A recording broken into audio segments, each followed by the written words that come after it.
Is God like the Force in Star Wars? Partly good and partly bad, a light side and a dark side? Aquinas would say no. And why does Aquinas think that God can't be a combination of good and bad, light and dark? Well, the reason he doesn't think that God could be a combination of good and bad is that he thinks that God can't be composed. His technical term for this is that God is simple. And the reason that he thinks that God can't be composed is that he thinks that composed beings require a composer.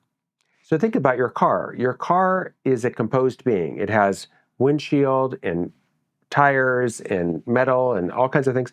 And there has to be a car company that composes it and puts it together.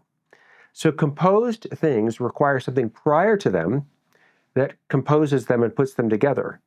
But what could be prior to the first cause?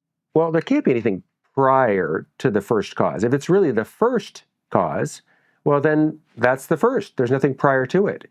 So God can't be composed. So that means God can't be partly good and partly evil.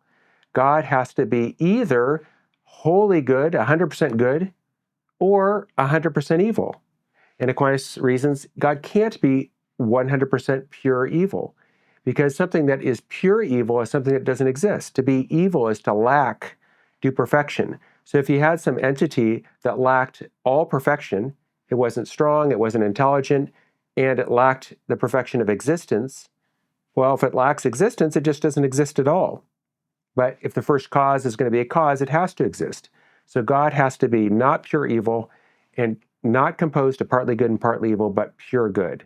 And so Aquinas reasons that God couldn't be composed of partly good and partly evil, and therefore we can say that the Star Wars idea of God as partly good and partly evil ends up not making sense.